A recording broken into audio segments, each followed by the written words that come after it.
আসসালামু আলাইকুম। প্রথমে গরু মোটা তাজাকরণের ক্ষেত্রে অবশ্যই আপনাকে সঠিক জাত সঠিক গরু নির্বাচন করতে হবে।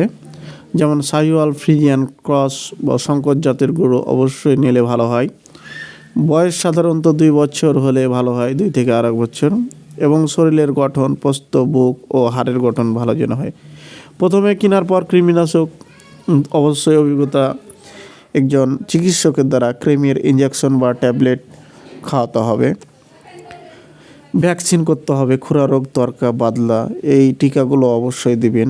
লাম্পি সুষম খাদ্য অবশ্যই দিতে হবে, 2% থেকে 3% হারে খাবার দিতে হবে তার পাশাপাশি বৃদ্ধির জন্য। অবশ্যই মোটা তাজার ক্ষেত্রে দানাদার খাদ্যর মধ্যে যেমন চালের গুঁড়া দিতে হবে, গমের ভুসি, খোল, সোয়াবিন বা মিল, ভুট্টা ভাঙা এবং ডালের খোসা মিশিয়ে একটি মিশ্রণ তৈরি করতে হবে। পক্ষান্তরে বাংলাদেশে এখন বর্তমানে ফিড ব্যবস্থা যেহেতু চলতেছে, তো অবশ্যই আপনারা ফিড দিতে পারেন, তাহলে অনেক ভালো হয়। এবং এর সাথে ডিসিপি বা মিনারেল প্রিমিক্স যোগ করতে পারেন। এবং পুষ্টির জন্য অবশ্যই আপনারা ফিড ব্যবহার করলে এখন বর্তমানে ভালো। এগুলো যদি ঝামেলাতে না জড়াতে চান তো অবশ্যই ফিড ব্যবহার করবেন। ওজন অনুযায়ী লেখা আছে, অবশ্যই সেভাবে করবেন।